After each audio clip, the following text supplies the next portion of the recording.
Las bienaventuranzas y los 9 estados de ser. El reino del Padre fue revelado por primera vez extensamente en el llamado Sermón de la Montaña. Dice la crónica sagrada que, viendo la multitud, Jesús tomó a sus discípulos y subió a la montaña. Mateo v. En términos simbólicos, subir a la montaña significa elevarse espiritualmente, dejar el plano de lo multitudinario para entrar en contacto con las instancias más elevadas que hay en uno mismo. El Sermón de la Montaña iba dirigido exclusivamente a sus discípulos, que ahora eran ya 12. Formaban ya un equipo unido, aunque frecuentemente chocaran entre ellos por cuestiones de carácter. Y Jesús ordenó que los 12 se arrodillasen formando un círculo en torno a él, y el Maestro puso sus manos sobre la cabeza de cada apóstol, empezando por Judas Iscariote y terminando por Andrés. Jesús pronunció una breve plegaria dirigida al Padre, suplicándole que amara y acompañara a los 12, como lo había amado y acompañado a él. Los apóstoles permanecieron en silencio durante unos minutos, profundamente emocionados. Pedro fue el primero en levantar los ojos hacia su Maestro y el primero en abrazarlo. Sucesivamente abrazarían a Jesús uno a uno. La escena estaba rodeada de un gran silencio físico, pero quien hubiese tenido vista y oído espiritual hubiera apercibido una multitud de seres celestes cantando y contemplando desde lo alto la escena sagrada en la cual el enviado divino traspasaba a los hombres la responsabilidad de la promulgación del reino. Los 12 serían el fermento del mundo de Dios en la tierra, y cada uno aportaría almas al reino, incluso Judas, el traidor, porque muchos son los hombres de este mundo que necesitan pasar por la experiencia de la traición para que sus ojos sean abiertos. Todos volvieron a formar un círculo alrededor del Maestro, que se expresó de esta manera: Bienaventurados los pobres en espíritu, ya que de ellos será el reino de los cielos. En las 9 bienaventuranzas veremos enaltecidos los valores contrarios a los que la sociedad profana suele proclamar, enseñándonos así que el reino divino es la otra cara de la moneda de esta sociedad humana. En las ceremonias de iniciación de las escuelas herméticas, vemos que el candidato, antes de entrar en el templo, es despojado de los metales que lleva encima. Este gesto simbólico corresponde a estos primeros preceptos instituidos por Cristo ante los hombres que iban a ocuparse de los intereses del Padre en la tierra. Los valores del mundo de abajo no tienen curso en el de arriba. La primera bienaventuranza iba dirigida a los pobres en espíritu, y en ella vemos la dinámica de Ochma. ¿Por qué de ellos serán los cielos? Porque en su estado evolutivo actual, el hombre puede captar tan solo una pequeñísima parte de la sabiduría divina. Si una vez en posesión de esa modesta parcela, el hombre ya se considera rico, se considera saciado de esa sabiduría y constituye con ella sus certidumbres, proclamando la verdad que esa parte del saber contiene, se estancará en ella y ya no le vendrán nuevas luces.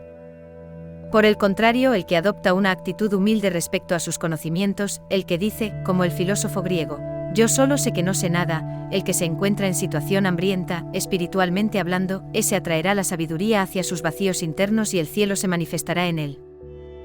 Jesús expresaba pues una norma con esa primera bienaventuranza, que puede anunciarse de la siguiente manera: no deis jamás como definitivos los conocimientos que poseéis, no los toméis jamás como posesiones personales que engalanan vuestra personalidad humana, como las joyas adornan el cuello de las cortesanas.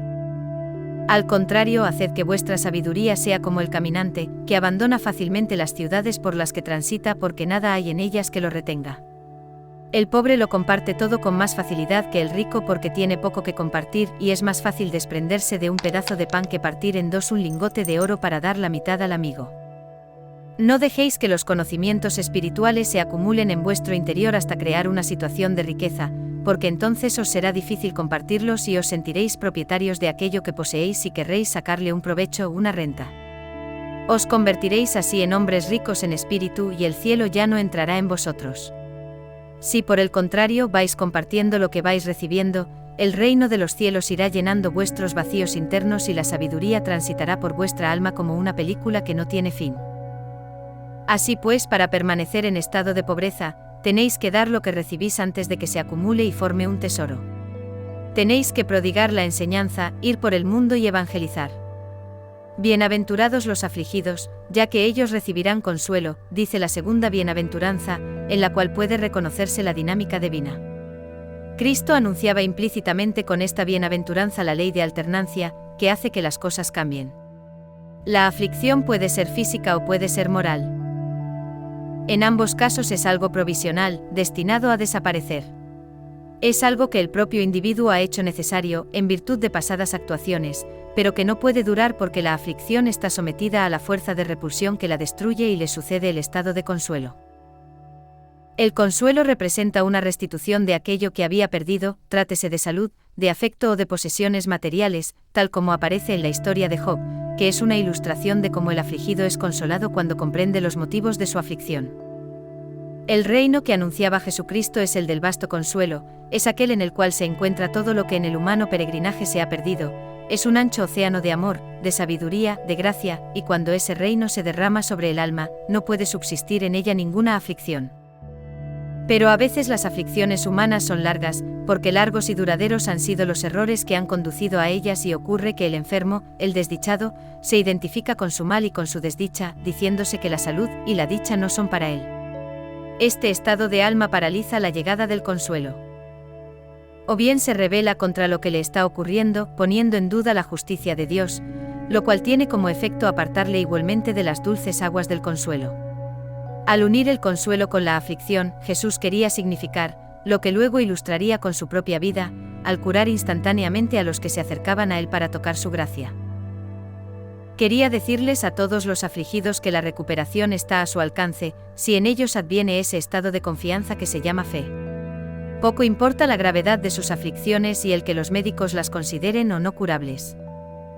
El dictamen médico tiene un valor en el mundo profano, pero en el reino del Padre todo es perfecto y cuando el alma humana se ha vinculado a él, la perfección de arriba desciende sobre el enfermo, y al instante queda sanado.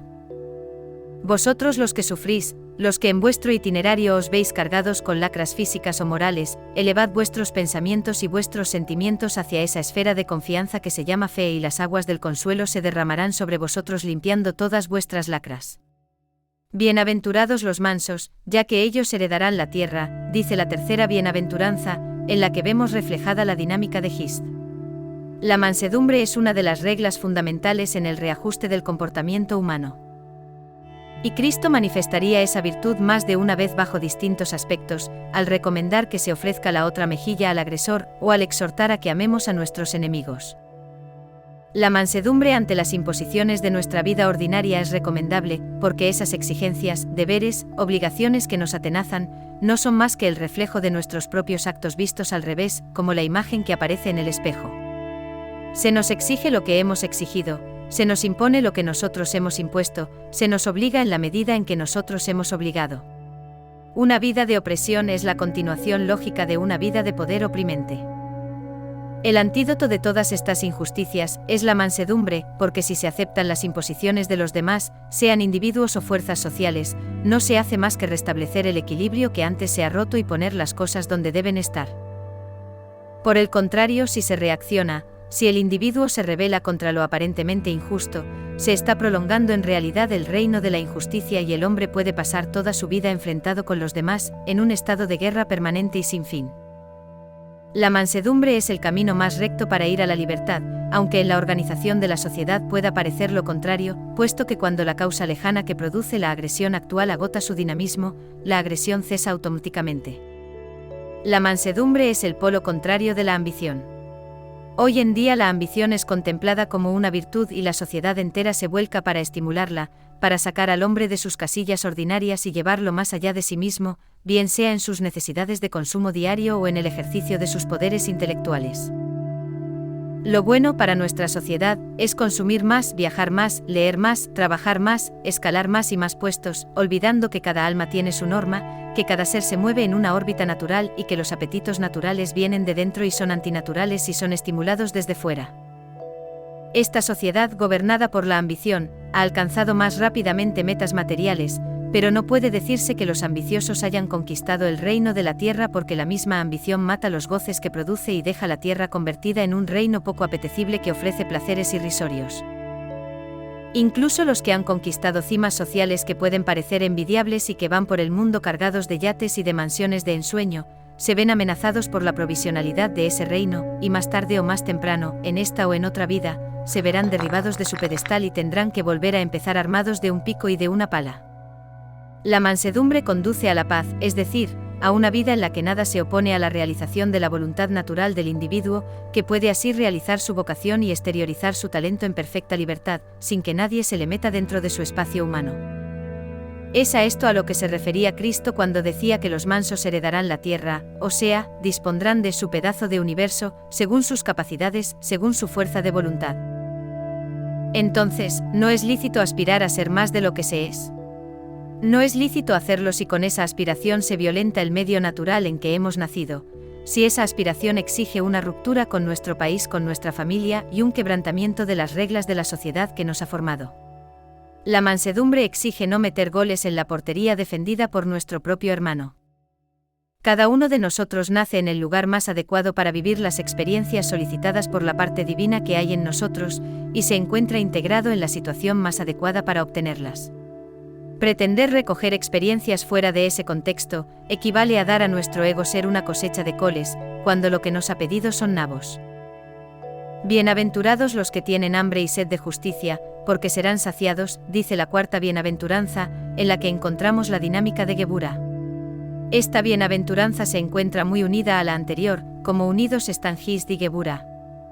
Tener hambre y sed significa sentir de una manera acuciante un vacío interior que debe necesariamente ser llenado. Cuando un hombre siente apetencia por la langosta, pongamos por caso, moviliza sus recursos económicos para procurársela. Si su hambre y su sed son de justicia, también será justicia lo que obtendrá. Esta justicia no puede procurarse la pistola en mano, ni mediante cualquier otro medio de presión, ya que estaría contraviniendo la norma anterior de ser manso.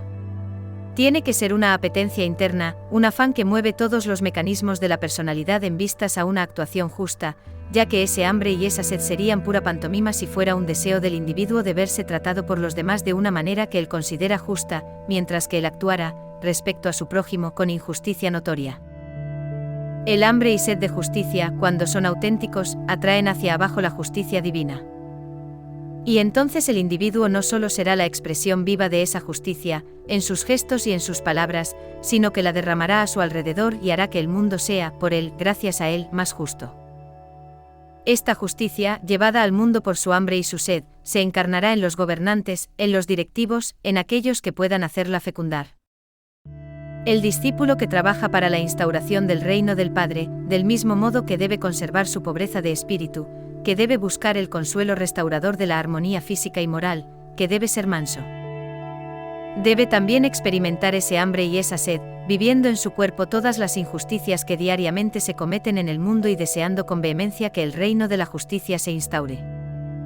No odiéis lo injusto y menos aún los hombres que lo protagonizan. Por el contrario, amad la justicia y veréis cómo lo justo se instala en vuestra naturaleza interna y ya para siempre seréis portadores de orden y de paz.